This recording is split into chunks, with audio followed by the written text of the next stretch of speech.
Hi, friends, and welcome to Sacred Geometry Week. This week, I don't just want to admire beautiful symbols and patterns. I really want us to explore why humans across history have been so deeply fascinated by geometry, symmetry, proportion, cycles, sacred structures, and cosmic alignments. Because once you begin noticing these patterns, they appear everywhere, like in flowers, in crystals, in galaxies, and hurricanes, and spiderwebs, and seashells, and snowflakes, and sound waves, and tree branches, right? Even in our own DNA. Throughout history, certain geometric shapes have appeared repeatedly in temples, artwork, and sacred architecture. Circles, triangles, spirals, and symmetrical patterns were not chosen randomly. Ancient builders believed these shapes represented deeper truths about the structure of the universe. This tradition became known as sacred geometry. So, sacred geometry reflects the idea that mathematical patterns reveal the hidden order of the cosmos. Many ancient temples were designed using very precise geometric proportions. Builders used careful measurements to create structures that reflected balance and harmony. The placement of walls, columns, and doorways often followed mathematical relationships believed to hold spiritual significance, right? These designs created spaces that felt orderly but harmonious at the same time, qualities that ancient people associated with divine power. Many cultures believe that geometric forms reflected the organization of the cosmos itself. For example, circles could represent eternity, right? Or the cycles of time. Triangles might symbolize balance between different cosmic forces.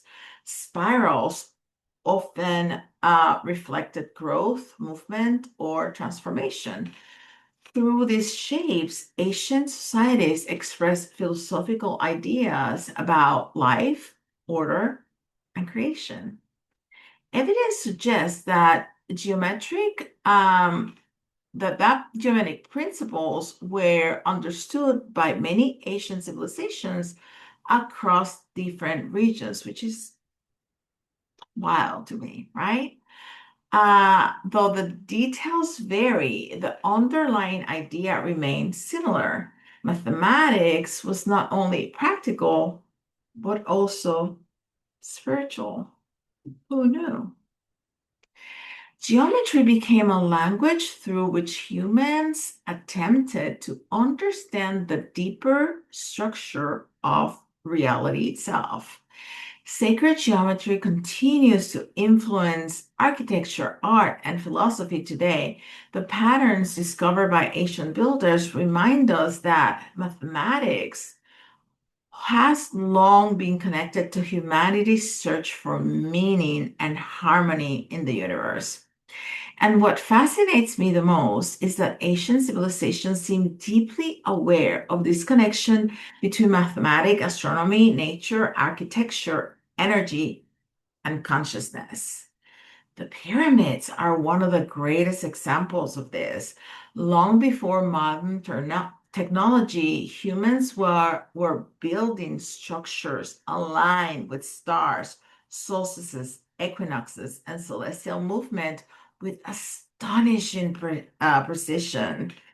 And now, and I just heard this the other day, they are finding technology far away from us of this time underneath the pyramids. Like what?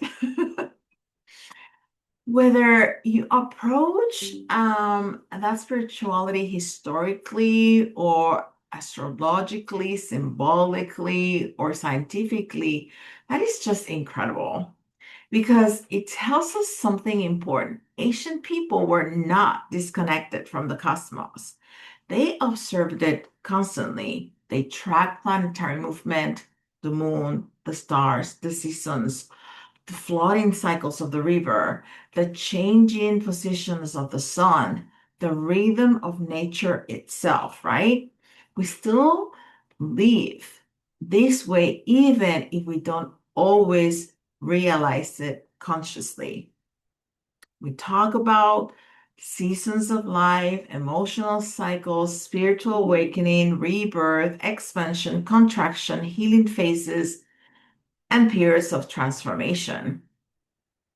Nature moves cyclically. The cosmos move cyclically, and humans move cyclically too. That's one of the reasons I think sacred geometry feels so emotionally powerful to people because geometry is just not shapes. It's structure, it's rhythm, it's a relationship, it's a balance, it's a harmony, it's movement and flow. A spiral can represent evolution and expansion, and of course, a circle, wholeness and continuity, even infinity. I know we use the infinity, but it can also mean infinity, right? And connection. A pyramid can represent grounding below while ascending upward, a wide foundation and a focused peak, right? Earth and sky meeting together. And honestly, isn't that what spiritual often feels like? Trying to stay grounded in human life while simultaneously reaching towards something greater. That's also why I think sacred geometry has survived across so many cultures and civilizations throughout history, because the symbols speak to something ancient inside of all of us. Maybe it's our memory. Not intellectually, but emotionally and intuitively too. And then there's Metatron and the Merkaba, right? Which has always fascinated me personally. And I used to have a Merkaba. It's over here somewhere. According to mystical traditions, Metatron was the archangel, was once human. He was Enoch, you know, a being who transformed into an archangel associated with sacred knowledge, divine structure, wisdom, and the bridge between heaven and earth. It's our first pope, right? What is a pope? It's the bridge between heaven and earth, right? So Metatron was our first pope. And whether someone interprets that literally or symbolically or mystically or mythologically, I think the symbolism itself is absolutely beautiful because the entire story is about transformation of consciousness, human becoming divine, earth meeting heaven, matter meeting spirit. There's even an all mystical idea that Metatron is so vast, so tall, that he can reach heaven and deliver messages directly to God while his feet still remain on the earth. That image is incredibly poetic to me because I think many spiritual people live exactly in that tension, in that dichotomy, right? Part human, part cosmic, trying to navigate ordinary life while also sensing something bigger, moving underneath reality. Now, this next part is very personal to me. But during GCP, I've often seen Metatron placing what looks like a Merkaba around me during the protection portion of the process. Uh, and I've never asked him exactly why he does it, but intuitively, it has almost felt like a spiritual distortion feel to me, like the movement, the angles, the points, and the geometric complexity somehow redirects, confuse, or disrupt energies that are not meant to connect to me. So, when something is sent my way that is not for my highest path, all those points and things confuse the energy and goes right back, right?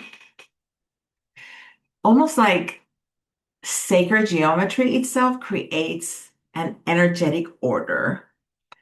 I think there is something fascinating about the possibility that geometry affects consciousness more deeply than we realize, because even scientifically, humans naturally tends to respond to symmetry and rhythm and proportion and balance and harmonic structure. That's why we put you know two pillows on our bed, not just one, or whatever. We like structure and balance and proportion, right? Certain patterns calm the nervous system. Certain rhythms regulate the body. Certain spaces feel peaceful while others feel chaotic. So maybe geometry is not just visual, maybe it's energetic too, because everything is energy, right?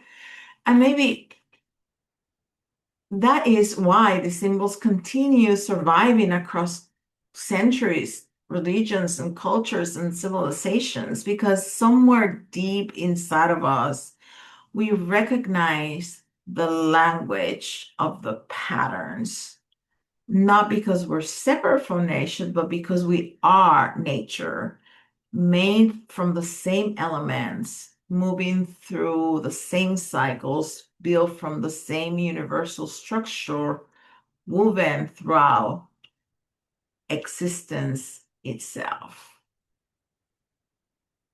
Because we're made of stardust, right? See you in the group.